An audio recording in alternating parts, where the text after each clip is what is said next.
Kamusta mga ka-review? Ako nga pala si Kit at welcome back sa Kamote Customs. Ngayong episode na to, ang i-share ko sa inyo is itong aking custom na Marvel Legends cable.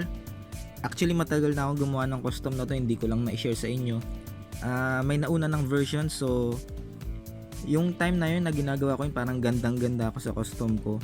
Tapos ayun nga, lately nag-release ng images yung Hasbro na magre-release sila ng isa pang cable. So yun yung design ng parang sa naalala natin is Marvel vs Capcom 2. Okay, so gustong gusto ko yung design na yun.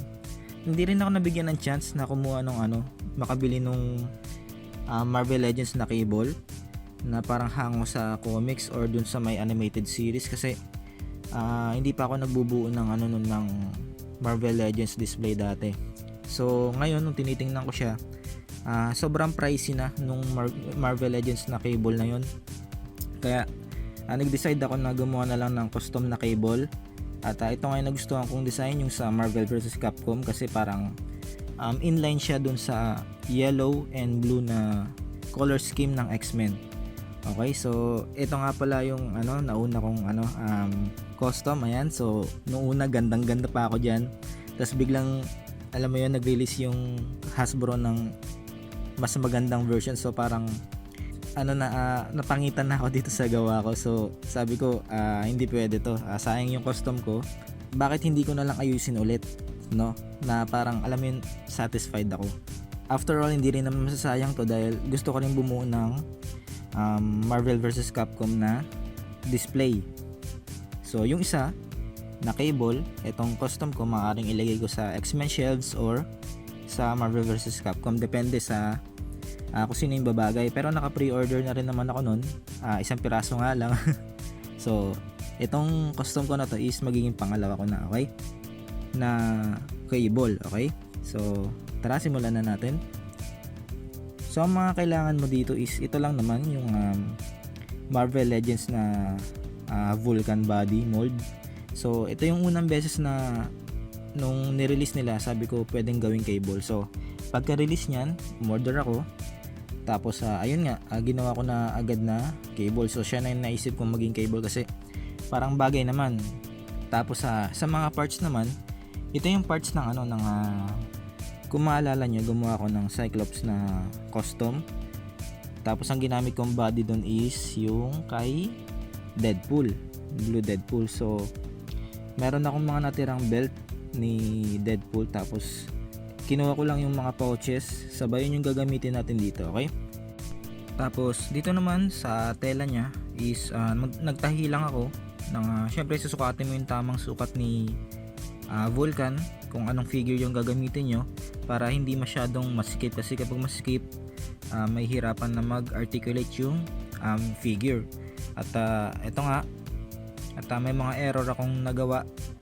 Tapos para may pasok mo yung figure, kailangan mong, dahil overall yan, diba, kahit nagtahi kayo or fabric blue yung ginamit nyo, kailangan yung butasan yung likod, kasi dun ko pinapadaan yung figure para maisuot sa kanya yung ginawa nating overall suit. Okay,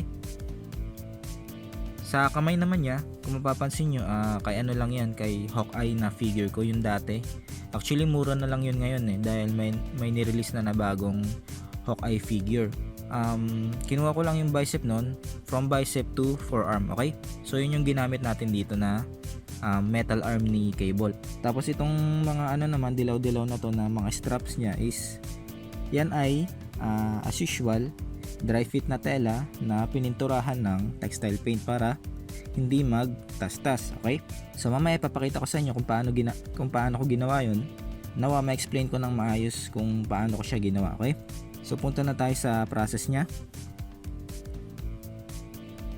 So una, yung sa head nya, ayan, kulay brown yun. Tapos ang gagawin nyo lang is pinturahan ng medyo parang dark gray or light gray, depende sa kung anong gusto nyo kulay ng ulo ni cable. Para sa akin hindi naman siya pure white, medyo grayish siya dapat. So yan, ang ginamit ko nga pala dito is Tamiya white.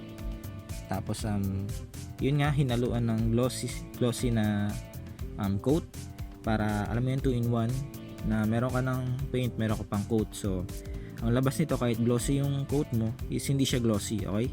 Semi glossy lang, so bagay naman. Tapos itong makikita nyo sa mata niya is yan yung effects nung sa Captain America na parang bullet effects na parang tumama sa shield. Yan, sinukat ko lang tapos dinikit ko lang ng super glue, okay? So ito naman, papakita ko sa inyo yung kinalas ko ulit yung custom ko. So ayan, makikita nyo medyo bitin yung yung sa kanang kamay niya.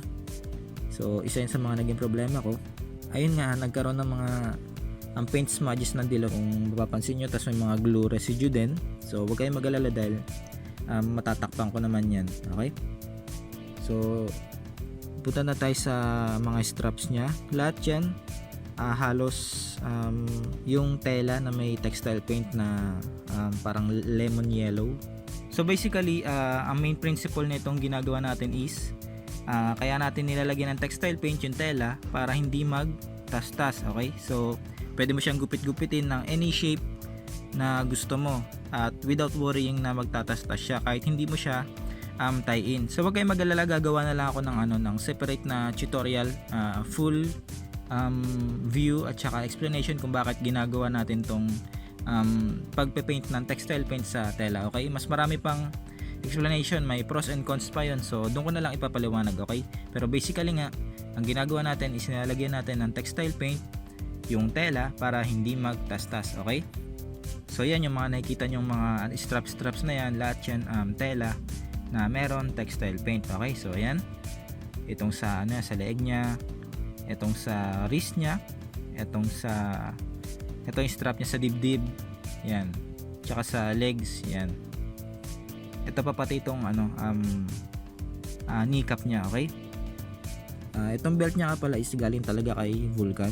Sa mga pouches, dinikit ko muna siya sa belt. At ang gamit ko nga palang glue is yung medyo parang malapot na super glue, hindi yung oily glue. Kasi parang hindi sapat yun eh. So ito yung ginamit ko, yung medyo malapot na glue. So yan, actually ang tibay din nito. At kahit yung dati kong custom na to, bago ko siya ayusin ngayon, nahirapan din ako tanggalin yung mga pouches kasi sobrang madikit yung glue. Tapos yun, pag dinikit mo na yung mga pouches, so pininturahan ko lang yan. Actually gumamit ako ng ibang pintura, bagong pintura. So first time ko gumamit na ito ng hero paint na yellow, okay? Pero nagtry ako, isa lang kinuha ko, sun yellow yung binili ko, pero masyado siyang parang mas orangey ng konti kaysa doon sa textile paint na ginamit ko. Kailangan ko kasing pantayin, so ginawa ko, hinaluan ko lang ng white para maging lemon yellow siya, okay? Una, dahil itong hero paint is mapigment siya, okay? So makulay siya, tubig muna hinahalo ko, sabay pipinturahan mo siya, mga 3 coat. Siyempre unang coat, sabay papatuyuin mo, pangalawang coat, tapos yung sa pangatlo, dun mo na hanapin yung mga hindi mo nalagyan ng yung mga kailangan pang lagyan, tapalan ng pintura. Pagkatapos nun, dun mo na siya haluan ng glossy na coat, okay? So 2 in 1 again. Yun na yung pinakahuling coat mo na para maprotektahan yung pintura. So makikita nyo mga pouches dito sa belt, tsaka dito sa may strap sa legs. Sa may legs, ganun din gagawin mo, pipinturahan mo din. At ito tip ko sa inyo, dito sa may bandang ankle, syempre alam naman natin na kapag pininturahan mo yan, may tendency na kapag natamaan ng paa, kapag ginagalaw-galaw mo is magkakaroon ng paint smudges. So tip ko sa inyo, kung ayaw nyo magkaroon ng paint smudge, pwede nyo tanggalin yung paa muna, sabay pinturahan nyo itong ankle, ayan, yun dito sa may part na to, tapos tsaka nyo lagyan ng super glue. Diba napinturahan nyo na siya ng wala munang coat, napinturahan nyo na siya ng plain na yellow, tapos patuyuin nyo, tapos tsaka nyo patakan ng super glue. Yung super glue na lang yung oily, pero dahan-dahan para hindi tumulo dito sa may articulation, okay, sa may disc dito sa may loob. dito lang sa may labas yung lalagyan nyo. Okay, ayan yung part na yan na scrape na yan. Sa akin kasi hindi ko naman siya ipopost ng ganyan, kaya okay lang. So ang nilagyan ko yung dito sa may gilid-gilid na super glue dito, pero dito hindi ko na lagyan yan. Okay, so okay lang naman, hindi ko man siya ipopost ng nakaganyan. At saka yun nga, hindi ko naman din talaga kinalas to. So kailangan kasi kalasin mo talaga yan. Tapos ito naman dis na to, pwede mo ring pininturahan ko lang, walang coat yan para hindi siya makapal. Kumbaga parang alam mo yun, trial lang. Pero kung gusto nyo, pwede nyo pa din kiskisin yan, tapos tsaka nyo pinturahan, hindi kayo magkakaroon ng paint smudge. Okay, sa akin kasi galawang tamad, ayun nga, hindi ko na siya kinalas. So pero pag dito sa may kabila, dito sa may mga ankle, wala kang makikitang paint smudge dyan kahit itama mo yan ng itama. Okay, so yung dito kasi kailangan mo talaga lagyan yan ng super glue para alam mo yun, maprotektahan yung pintura. Tapos tsaka mo ulit lagyan ng coat. Okay, para hindi mag-scrape. Dito sa may shoulder naman, itong shoulder is kay habok talaga to, hindi ko nagawang tanggalin. Tapos itong metal arm nya is galing kay Hawkeye, na yung dating Hawkeye, yun yung ginamit ko na kamay. Kinalas ko yun, kinuha ko yung bicep hanggang dito sa my forearm. Tapos pininturahan ko ng Tamiya silver. Okay, so ganun pa din, coat mo ng Tamiya silver, i-water down mo, make sure na papatuyuin mo ng maayos. Tapos yung final coat is gloss coat para kumintab siya. Hindi na kailangan na haluan mo pa ng yung silver, haluan mo pa ng gloss coat, hindi na. Kasama sa effects yung makintab di ba? So yun, lalagyan mo lang siya ng gloss coat. Okay, tapos dito na sa may shoulder, ganun din, pipinturahan mo din. Pag napinturahan mo na etong mga part na to sa may ilalim, yung nai-scrape ng bicep, lalagyan mo ng super glue, yung oily glue naman yun nga, yung parang tubig. Okay, para hindi siya magasgas. Okay, o ayan, kung mapapansin nyo. Okay, dito effective naman. So sa kamay naman, kamay lang yan ni Hawkeye din. Okay, or kung meron kayo yung mas babagay na kulay blue dito, so pwede naman yun. Tapos ayan, yung nakikita nyo mga ano na yan, mga square na yan, tela lang din yan. Yan din yung ginamit ko, yung may textile print na tela. Okay, so square yan. At ikaw nang bahala gumawa ng design kung anong klaseng gusto mo na na shape. Okay, so medyo intricate kasi dito sa may design ni cable. parang alam mo yun, kinulang ako sa sipag parang shortcut ko lang, pero yun naman talaga yung kagandahan ng custom. Ikaw masusunod kung anong gusto mong itsura. Pati yung sa crotch piece, kukuha kayo ng tamang sukat. Una, para makagawa kayo ng tamang sukat, gumamit kayo ng masking tape, etong parang papel. So hindi naman ito masyado madikit, kaya hindi maapektuhan o hindi maghihimulmul yung overall suit na ginamit nyo kay cable. Okay, so dito naman sa may yung sinasabi ko sa inyo, kinulang ng tela sa may kanang kamay. So luckily, pwede ko naman siyang tapalan ng dilaw na wrist strap. Okay, so medyo kinapalan ko lang ng konti kasi nga kinulang sa tela. So ayan, tas yung dulo ng tela na yan, nilagyan ko ng super glue bago ko tinapalan ng tela para hindi gumalaw-galaw yung tela. Okay, so yan, so lahat yan ginamit ko dyan, yung super glue na yung malapot. So warning lang, kapag nadikit mo na yan, medyo mahirapan ka nang tanggalin. So make sure na tama yung sukat mo, na hindi hindi bali-balikwas yung mga straps niya. Okay, tapos kung natataka kayo dito sa may bilog, yan ay as usual, nagpiprint lang ako ng mga logo, iba-ibang size. So syempre gawa ka na ng marami kung magpapaprint ka lang din, iba-ibang logo na ng superheroes para at meron kang mga reserba. Okay, tapos dinikit ko lang yan sa super double-sided tape, yung kulay green, yung balat niya.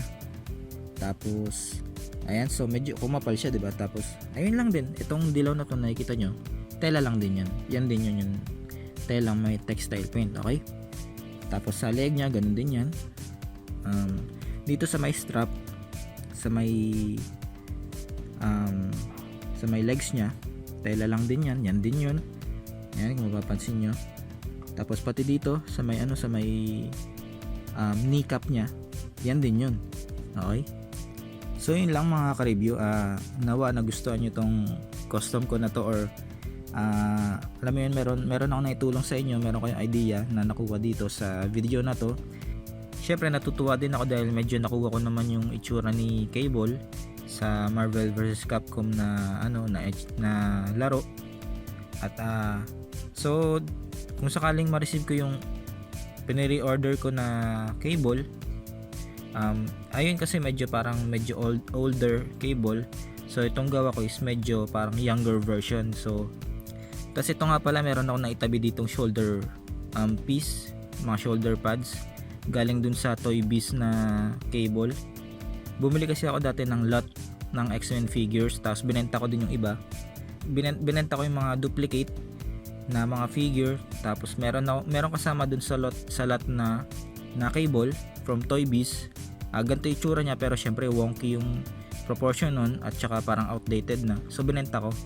Tapos kinuha ko lang yung itong shoulder piece. So eto, pwede natin ilagay dito. Makikita nyo naman sa picture. So pagdating nung isa kong Cable na official release ng Hasbro, baka pwede ko ilagay ito dun, okay? And of course, kung nagustuhan nyo nga pala, please don't forget to like and subscribe. Makakatulong yan sa channel natin. And of course, marami pa akong custom dito na isi-share ko sa inyo, okay? So inuna ko lang talaga to kasi medyo, 'di ba? Lumabas na yung Cable eh. So masaya ako, naka-pre-order ako, nakahabol ako. Isang figure lang naman ang na pre-order ko. Tapos itong isa is mukhang magsisimula na nga ako ng Marvel vs Capcom na display, okay? At saka wag nga pala kayong mahiyang mag-comment diyan. Okay lang kung may tanong kayo, may suggestion kayo. I will try my best to answer it para makatulong ako sa inyo. Kung alam ko yung sagot sa mga tanong nyo, sasagutin ko agad, okay? Para malaman naman ng YouTube na active tayo dito. Okay? Tapos nandyan din sa baba yung mga link nung social media natin. Pwede kayo mag-follow doon sa Insta at saka sa Facebook page. Wala akong ganong followers pa doon. So doon ko nire-release yung mga pictures na itong mga custom ko, okay? So again, maraming salamat. Kita ulit tayo next time.